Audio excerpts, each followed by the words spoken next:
Bienvenidos, bienvenidas y bienvenidos a todos en este espacio de la clase número 4. Nos vamos a introducir en los diagnósticos, ¿sí? Propiamente dichos. Vamos a ver sus características, sus factores de riesgo. Mientras les converso un poquito, les preparé un Power para que podamos ir viendo. Después se los voy a dejar para que lo miren en detenimiento. Está confeccionado a partir de libros de medicina, porque ya que los diagnósticos surgen en el ámbito de la medicina, entonces conservé todas las características que vemos acá, pero vamos a posicionarnos desde el modelo social de la discapacidad, como ya lo vimos. Esto surge en el 2006 a partir de la Asamblea General de la ONU, ¿sí? Donde van a exponer ciertos propósitos basados en los derechos de las personas con discapacidad. Y desde allí es toda la bibliografía que de verdad más vamos a encontrar. Vamos a hacer un paneo general. Vamos a encontrarnos que la discapacidad, como dijimos, es una situación que resulta, ¿sí?, de la interacción entre las personas y cualquier tipo de barrera que limite su participación en ella. Vamos a ver como que no está centrada la discapacidad en el sujeto, sino en el entorno. Vamos a introducir también las características que brinda la OMS, la Organización Mundial de la Salud. Vamos a ver que introduce la categoría de deficiencia, ¿no? Cuando alguna discapacidad presenta una deficiencia, que es esta limitación del órgano, o por falta del órgano o por limitación en la función, ¿sí? Vamos a ver que dentro de estas deficiencias van a haber distintas modalidades, ¿sí?, que van a ser las áreas, ¿sí?, precisamente dichas. Puede estar comprometido lo físico, lo psíquico, lo sensorial o lo intelectual. Y vamos a ver que van a disponer de distintos grados para elaborar un diagnóstico: leve, moderado o severo. También podemos encontrar profundo en muchos de los papeles de nuestros niños, ¿sí?, quiere decir severo. Vamos a ver la característica del retraso mental. Es una categoría diagnóstica, quiere decir que se va a basar en observables y va a dar cuenta de un resultado, ¿sí?, de distintas evaluaciones a las que se va a hacer al sujeto para llegar a la conclusión de un diagnóstico, ¿sí? Se va a basar, como dije, en la observación clínica de supuestas alteraciones en el desarrollo. Se van a realizar estudios complementarios de ser necesarios para ver si la falla es estructural o funcional, y los distintos grados que vamos a encontrar: leve, moderado y profundo.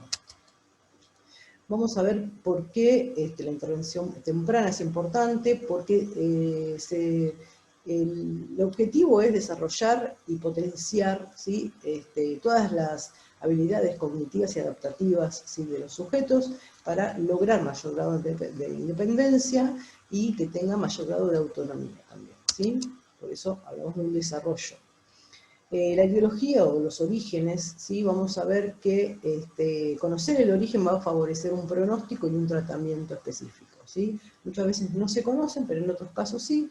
Vamos a ver que las posibles causas pueden ser la prematurez, el nacimiento antes de término, el frágil X, los trastornos psíquicos en edades tempranas, las epilepsias, los partos ictóxicos o traumáticos, ¿sí?, donde este bebé va a nacer con un Apgar bajo, que van a ser, son 10 signos vitales que se tienen en cuenta, y un Apgar bajo va a constar de 5 indicadores deficientes y 5 óptimos.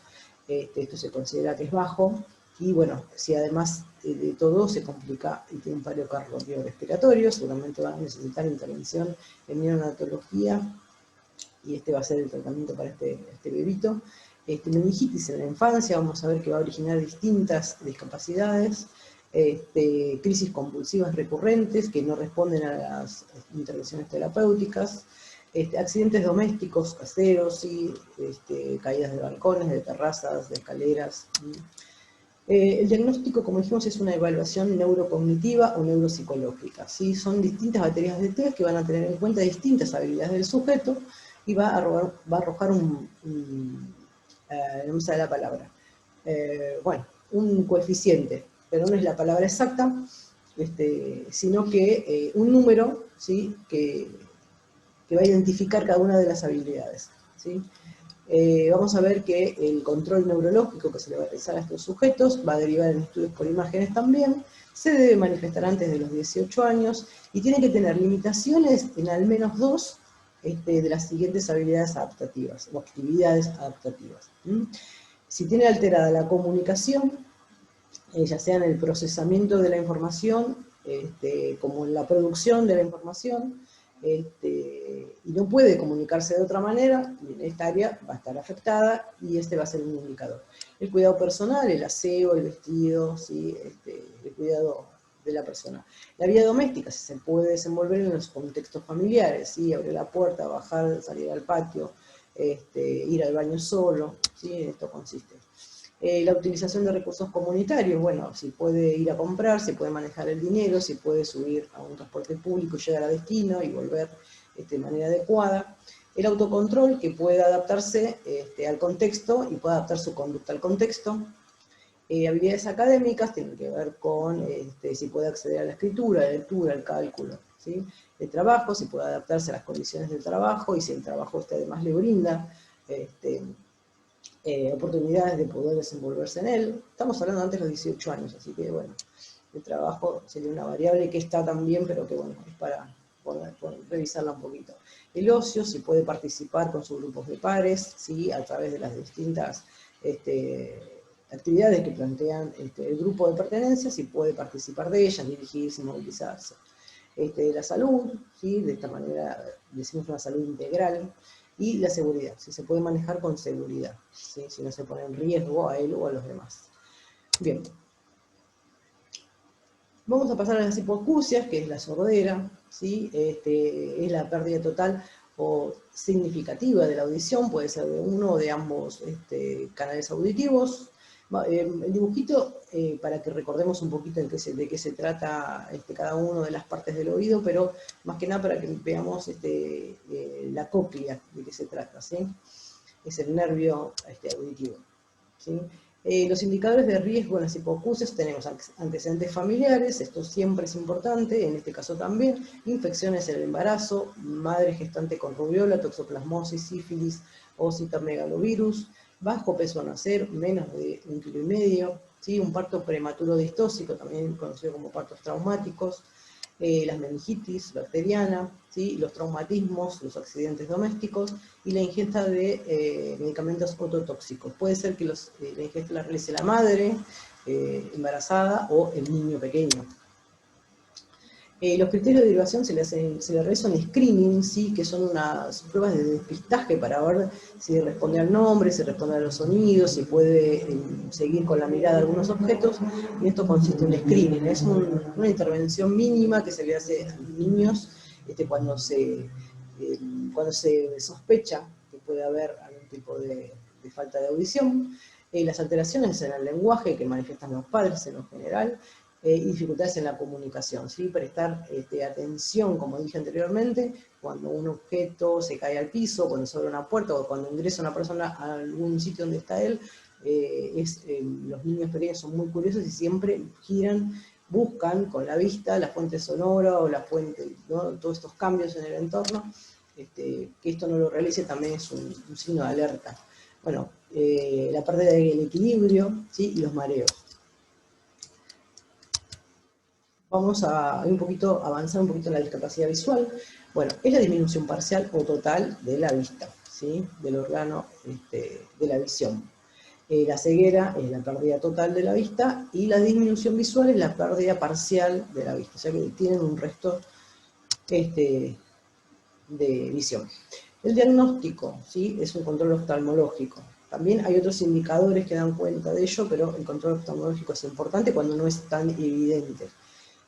Bueno, se mide a través de distintos parámetros, la agudeza visual es uno de lo que mide los aparatos tecnológicos, la capacidad lectora, la cercanía o la lejanía, ¿sí? También el campo visual, se puede leer información del contexto, ¿sí? Todo esto va a dar cuenta de la visión de este sujeto.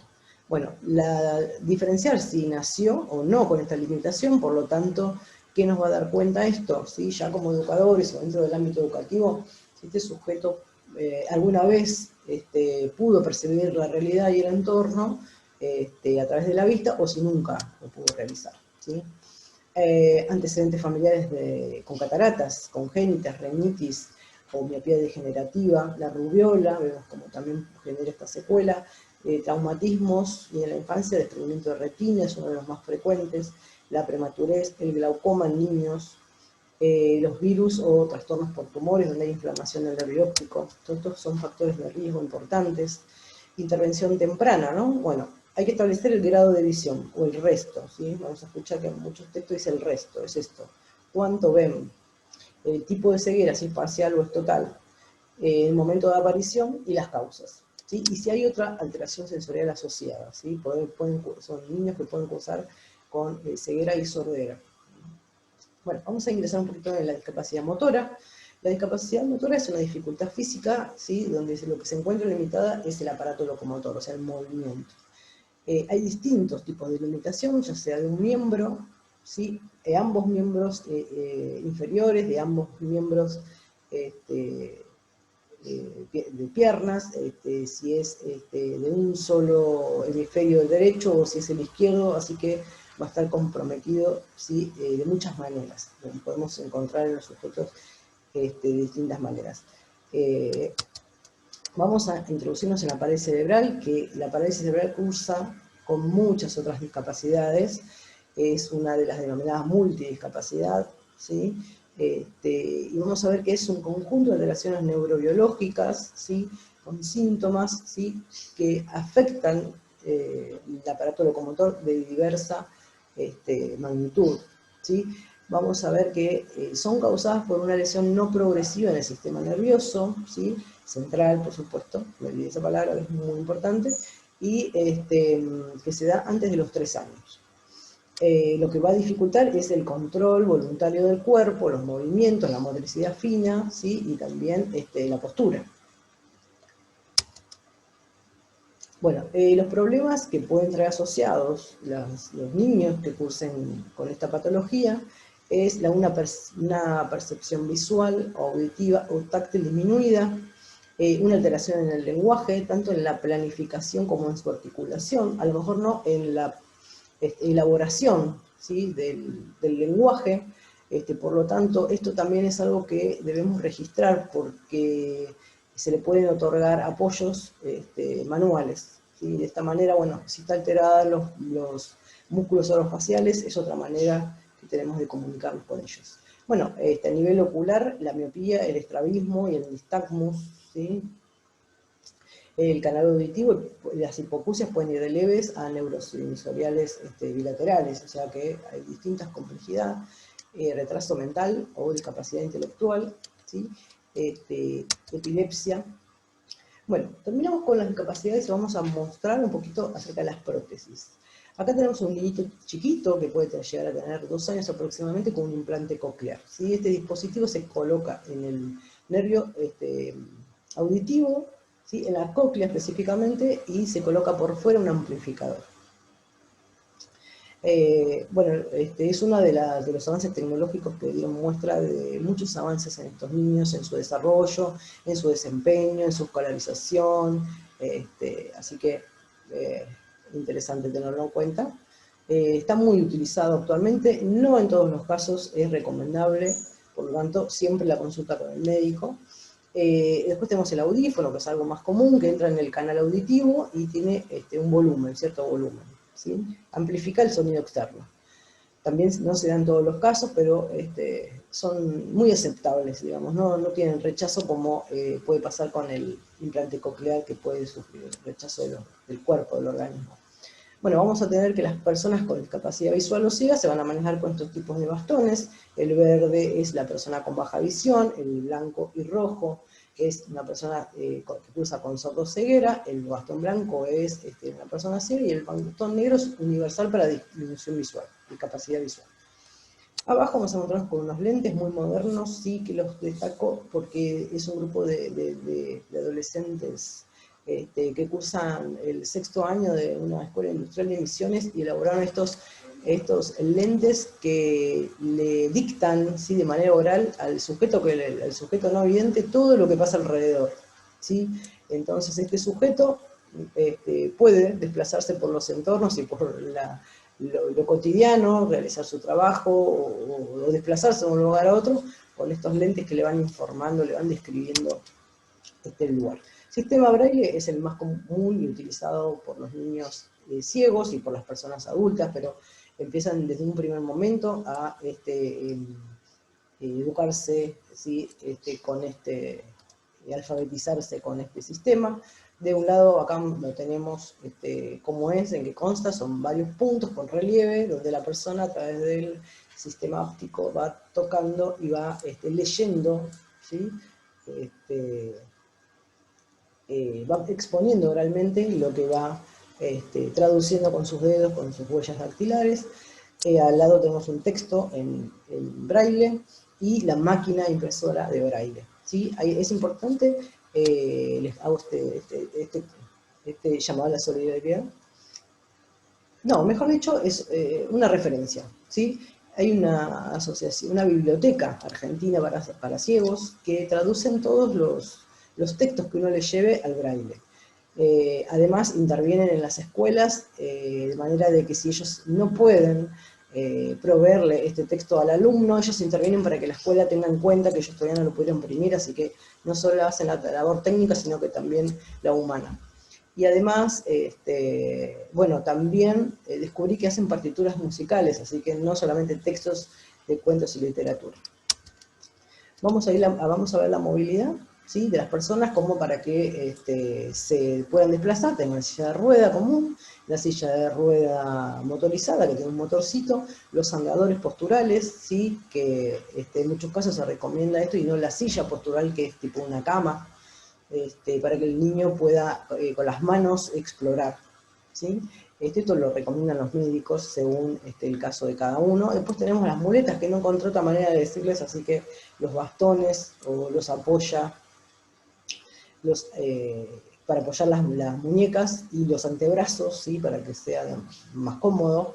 Y al lado, bueno, tenemos las fotitos de cómo se usa para que den cuenta de cómo es. Bueno, vamos a ingresar en otros de los diagnósticos muy frecuentes. ¿Sí? Vamos a encontrar a esta autora que nos va a poner a revisar estos diagnósticos que se dan en la infancia, cuyas características y criterios diagnósticos surgen del DSM-4, DSM-5, ¿sí? No sé si está aún baremado al español nuestro, pero ambos siguen la misma lógica para diagnosticar. ¿Qué nos va a decir esta? Va a introducirnos en el significado de la palabra patología, ¿sí? Va a decir que patología remite tanto a enfermedad como a sufrimiento, o sea que puede traducirse como ambas cosas, pero que no se tiene en cuenta a la hora de elaborar un diagnóstico, ¿sí? O sea, estos manuales no lo tienen en cuenta. Nos va a decir que en esta época de cartografía líquida, donde prevalece la precariedad, la inconsistencia, donde todo es precario, donde transcurre en la lógica del videoclip, ¿no? Donde todo es efímero, al contrario de lo que era lo concreto, lo sólido, ¿sí? Es una categoría que ella reelabora a partir de época, tiempos de liquidez de Bauman. Lo que va a elaborar ella es cómo hay que tener en cuenta nuestra época actual para poder tener en cuenta el sufrimiento psíquico de estos niños, que son niños en constitución, que son niños sufrientes, que perturban y alteran los distintos dispositivos escolares, el tipo de escolarización que a los cuales se les somete, y que ponen en tela de juicio la parentalidad, ¿sí? Va a decir que en estas patologías, en estos niños, es muy frecuente diagnosticarlos, ¿sí? Y atarlos a un etiquetamiento, ¿sí? Esta etiqueta lo que va a hacer es va a coagular el devenir de este sujeto en constitución, esta información, ¿sí? En edades tempranas. Y lo que nos va también a proponer es que pensemos en un sujeto en constitución subjetiva, atravesado por una corporalidad, ¿sí? Y además teniendo en cuenta variables epocales, ¿sí? O sea, de contextos sociales e históricas, ¿sí? Esto es lo que nos va a decir. La crítica que va a realizar al DSM-5 va a decir que aún a criterios médicos, ¿sí? Desde la simplicidad, donde a través de donde va a elaborar ciertas categorías, ¿sí? Y le va a corresponder una sigla. Entonces nos va a decir que un niño desafiante, ¿sí? O que tiene mala conducta, va a ser un TOP o trastorno oposicionista desafiante, o un niño que está construyendo sus legalidades, y esto es algo que hay que discriminar, si ya las constituyó y las está transgrediendo, o las está construyendo. Entonces va a decir, bueno, este niño va a ser rotulado con el diagnóstico de ADD, ¿no? Déficit atencional con o sin hiperactividad. Lo que nos va a decir también es que en este momento, ¿sí? Por eso introduce la variable del tiempo epocal, lo que nos va a decir es que en este momento hay una falla del otro, de ese adulto que tiene que hacer, que cumplir la función de sostén y proporcionarle simbolizaciones y representaciones simbólicas para que pueda elaborar su sufrimiento. Por lo tanto, este adulto va a estar desdibujado, muchas veces va a haber una relación asimétrica, ¿sí? Entre el niño y el adulto, y no va a ofrecer este sostén necesario para que este niño pueda elaborar este sufrimiento. Entonces dice que va a haber patologías de pasaje al acto, donde este niño no puede compensarse porque no le aportan significantes para que él pueda elaborar por medio de la palabra, y lo que va a hacer es pasar al acto, ¿sí? Va a generar un exceso de actividad producto de este sufrimiento, dice que padecen estos niños, ¿sí? Además dice que hay otros que, por ejemplo, se van a llamar al silenciamiento o a este padecimiento mudo. Entonces vamos a tener aquí que puede ser catalogado como una persona con poca atención, ¿no? Un déficit atencional. Y a lo mejor lo que este niño no tiene es ese otro adulto que le aporta significantes para que él pueda simbolizar y pueda poner en palabras este sufrimiento, ¿sí? Él lo que hace es desconectarse de este padecimiento y quedarse aislado, ¿no? Entonces dice que el criterio del DSM-5 es que todos los niños, ¿sí? Desarrollan su atención en un tiempo estimado y considerado normalidad, dentro de la normalidad, ¿sí? Por lo tanto, cuando ingresa a la escolaridad, debe prestar atención a lo que le indican los docentes. Si esto no ocurre, quiere decir que este niño tiene un déficit, ¿sí? Entonces, este déficit va a ser diagnosticado con una sigla y va a ser medicado. ¿Qué nos introduce el autor acá? El paradigma de la complejidad, donde varias diferentes variables intervienen en este manual, ¿sí? que se, que se pretende, ¿sí? Desde la simplicidad, emite sus categorías diagnósticas. Sin embargo, hay variables que intervienen, como por ejemplo el mercado de la farmacéutica, que necesita, para tener un desarrollo óptimo de su producción, personas que consuman sus productos, entonces también contribuyen a elaborar estas categorías diagnósticas. Bien, ¿por qué traemos este tema? Porque es un tema muy recurrente en las aulas, niños medicalizados, niños con estas características. Bueno, ver su historia, historizarlos, qué le pasa, qué le sucede, quién es ese sujeto, cómo fue su historia familiar, social, y no dejarnos llevar por este diagnóstico. Por eso dice ponerlos en revisión. En realidad, una vez que un diagnóstico de esto fue elaborado, es muy difícil ir a hacer una consulta nuevamente y que este rótulo no esté más, ¿sí? Por lo tanto, es como ella lo postula, ella y un montón de otros autores, pero bueno, yo destaco a esta autora, que dice que es un etiquetamiento, es algo fijo que queda unido al sujeto y que el sujeto adopta ese comportamiento. Es muy característico. Ella después en el texto va a elaborar un par de viñetas clínicas que le pasaron a ella en consulta. Ella es psicoanalista, y va a hacer un análisis pormenorizado de cuáles son las intervenciones de ella, cuáles son los resultados de esta intervención y qué descubrió en esos niños diagnosticados y medicalizados. Bueno, es interesante este texto porque es muy actual. Bueno, vamos a introducir otras de los diagnósticos muy frecuentes en esta época, ¿sí? Basados en el manual del DSM-4, el DSM-5. Creo que aún, si no me falla la memoria, no está baremado en nuestro español el DSM-5, pero el DSM-4 y el DSM-5 tienen y siguen la misma lógica. Hay algunas modificaciones que se realizan, pero la lógica, ¿sí? Para el diagnóstico es la misma. Vamos a ver un poquito de qué se trata esta crítica que hace el autor. Bueno, ¿qué nos va a decir Gisela Utowicz, que es la autora seleccionada para abordar esta temática? Que las patologías actuales de la infancia tienen características, ¿sí? Que nos preguntan, nos interrogan acerca de esta infancia y la comprensión que tenemos nosotros acerca de ellos, ¿sí? Teniendo en cuenta que son sujetos en constitución, ¿sí? En una constitución psíquica. ¿Sí? ¿Qué nos va a decir? Que patología es, si lo traducimos, ¿sí? es sinónimo de enfermedad, pero también de sufrimiento, ¿sí? O sea que puede ser tanto una como la otra o ambas juntas. Sin embargo, cuando se clasifica a los sujetos, esto no se tiene en cuenta, ¿sí? Cuando se diagnostica a los sujetos.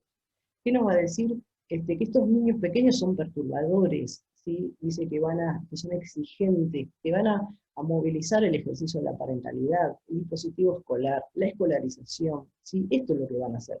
Nos van a poner a los adultos en alerta, ¿sí? Entonces, ¿qué dice? Que estas patologías actuales necesitan estar en un contexto social e histórico, ¿sí? Cuestionar y revisar estos diagnósticos, ¿sí? Para evaluar cuáles son los avatares y sufrimientos psíquicos, ¿sí? Que se evidencian en las infancias actuales. Revisar las lógicas, ¿sí?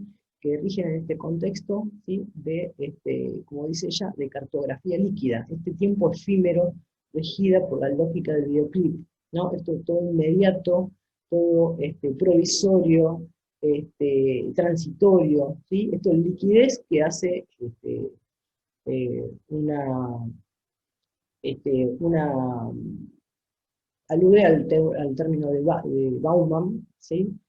Tiempo líquido, ¿sí? Y va a decir, es lo contrario a lo concreto, a lo estable, ¿sí? Bueno, ¿qué nos va a decir? Que el niño constituye su subjetividad en esta época, ¿sí? Y estos manuales dicen, no lo tienen en cuenta, solo son descripciones y categorías clínicas que describen un comportamiento. Entonces, ¿qué nos va a decir? Que la liquidez, ¿sí? De esta época afecta los lazos intersubjetivos, ¿sí? Este adulto que está allí, que debe sostener a este niño, que debe brindarle recursos simbólicos para poder procesar su sufrimiento y su angustia, ¿sí? No está. Muchas veces se da que hay simetría en los vínculos y muchas veces pasa que el adulto, el otro, no está. O está, pero no puede aportarle, ¿sí? este, representaciones, ¿sí? Simbólicas para que el niño pueda elaborar. Entonces, lo que va a pasar allí es que un niño no va a contar con palabras eh, para poder evidenciar su sufrimiento, sino que va a pasar al acto, ¿sí? Van a ser estos niños que están en constante movilidad o que están transgrediendo todo el tiempo los límites, ¿sí? Bueno, además, nos va a decir que también hay niños que este padecer lo pasan de manera silenciosa. No van a dar cuenta de su sufrimiento, se van a replegar sobre sí mismos, también por lo mismo, por esta falla del adulto que no puede proveerle, ¿sí? Distintas representaciones simbólicas para poder poner en palabras aquello que lo angustia, y por lo tanto lo que va a hacer un replegamiento, ¿sí? Entonces puede originar una falta de atención. Por lo tanto, ¿qué nos dice la autora? Que es importante tener en cuenta esto, es que hay que tener en cuenta un niño en constitución psíquica, ¿sí? Generando lazos intersubjetivos en una corporalidad, pero también marcados por una época y con las características propias de la época, ¿no? La que vivimos hoy. Bueno, ¿qué nos va a decir que el ADD, este niño que en otro momento podía ser inquieto o podía ser movedizo, o que algo lo altera y no lo puede procesar de otra manera, sino que pasa a través del cuerpo, nos va a decir que es ADD, ¿no? Entonces, para ello va a buscar una sigla, una categoría simplista, ¿sí? De esta realidad de este niño, y lo va a etiquetar, o sea, va a coagular su devenir. ¿sí? Esto es lo que hace porque es inamodificable esto. Una vez que se lo adjudica a este niño adquiere las características y es tratado como tal. Después podemos tener un niño que por su falta de atención, por algún sufrimiento, un padecimiento que no lo puede exponer ni elaborar, por supuesto, va a tener este replegamiento y va a decir que tiene falta de atención, ¿sí? Un niño que transgrede los límites o que no tiene los límites bien claros porque no hay referentes adultos que se lo hayan marcado, porque también hay asimetría de los vínculos entre las figuras parentales, va a decir que va a ser, no quiero encontrar la palabra exacta, pero bueno, etiquetamiento de todo, ¿no? El trastorno posicionista desafiante. Bueno, lo que va a decir es que en el paradigma de la complejidad, ¿sí?, intervienen diferentes variables.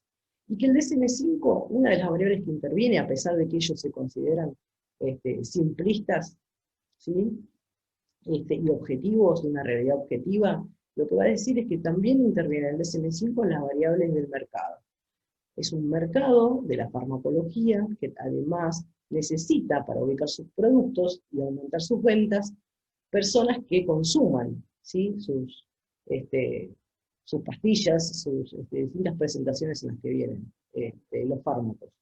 Y por lo tanto lo que va a hacer es que esta variable va a introducirse en el DSM-5, entonces va a proporcionarle estos sujetos con estos indicadores y con estos etiquetamientos. Así que es interesante revisarlo. El texto tiene también historias clínicas, también tiene una descripción muy psicoanalítica. A los que les gusta el psicoanálisis pueden indagar un poquito, porque no da mucho detalle, pero es un texto de cierta complejidad. Tiene una guía conceptual para que focalicen en aquellos conceptos que son relevantes para esta materia, pero la unidad no tiene desperdicio, así que se los quise seleccionar para que puedan ahí refrescar un poco el psicoanálisis y además ver estas viñetas clínicas, cómo interviene ella con estas características de estos niños que vienen etiquetados o que están en pos de etiquetarse y de etiquetarlos, ¿sí? Y cuál es el análisis al que ella arriba y cómo sus intervenciones produjeron modificaciones al interior de esta familia, ¿sí?, y de este niñito. Así que bueno, ese es otro de los textos que le quiero comentar. Bueno, hasta aquí ha sido la clase número 4. Dejamos los canales de consulta abiertos para cualquier interrogante que se les presente durante la semana o usted cuando estén en contacto con las lecturas. También le vamos a dejar unos sitios de interés donde estas innovaciones tecnológicas como estos lentes inteligentes y desarrollados por alumnos del sexto año van a poder conocer un poquito de qué se trata. Y además otros sitios de interés también como la Biblioteca Argentina para Ciegos y demás enlaces que van a ser muy útiles y van a poder ampliar su conocimiento. Bueno, hasta la semana que viene y que tengan una linda semana.